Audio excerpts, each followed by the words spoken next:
Moving right along, let's get to Mr. Denomie, Ojibwa Casino's General Manager, weekly update. How you doing, Larry? Hey, how's it going? Good morning, everybody. Good morning. I won't bore you with the details about the COVID test kits. We had the discussion about that earlier.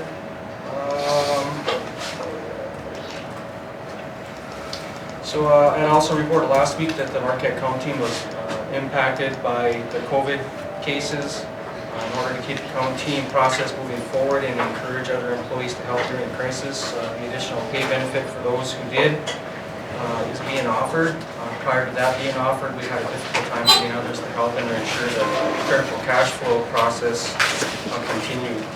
The vaccination rates have all increased since my last report in early August. The Barrier Casino is now at 74%, that's up 7%. The Marquette Casino is at 80%, that's up 9%. The C-stores are at 35%, that's up 15%. Eagle Radio is at 57%, which is up 13%, and then solid waste is at 40%, which is a 20% increase. We have 4 additional close contact cases since the last report.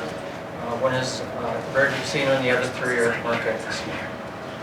On the financial side, coin in for October is continuing to trend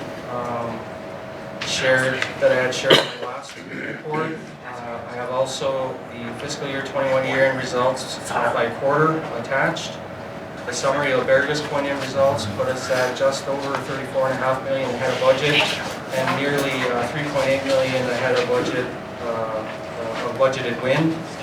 Marquette's coin-in was just over $44.5 million ahead of budget and just shy of $2 million ahead of budgeted win. I'm waiting on Marquette's September results for the non-gaming revenue, and then I'll provide details for both Barrier and Marquette for the non-gaming entities. The fiscal year 22 budgets for the enterprise are complete and ready for review starting next week. A few other items. We were notified by housing department staff that the Marquette terminal building had sustained damage due to vandalism. The entire section of windows facing the runway were busted out. The damage occurred sometime between October 13th when our Marquette maintenance folks were there, and then when it was discovered this week. The Marquette maintenance crew enclosed the openings. Then they, as well as the tribal PD staff, are going to be making regular, frequent visits to the site to inspect. New question, should we consider an insurance claim?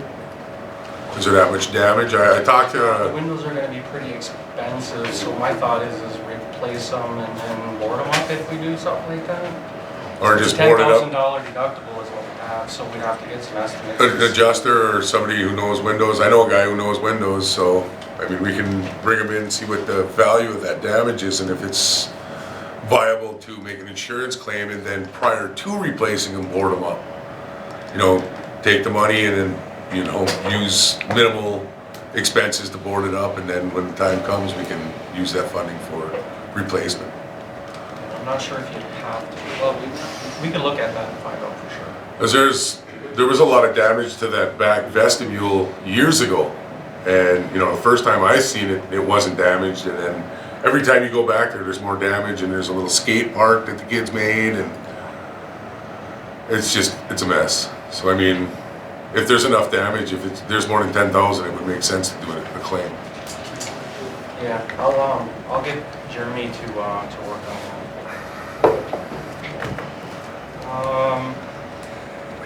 This might have been a repeat, I forgot to remove, but the J&M printing, do you recall that from last week? But anyway, there was a mistake in the casino monthly mailer. The free play amount was incorrect that was listed. The correct amount was given to the customers, and then we're being provided it's actually an error. It showed up in the report without totally deleting it. So. And then of course there's the employee reports that are attached. That's my update. Thank you, Larry.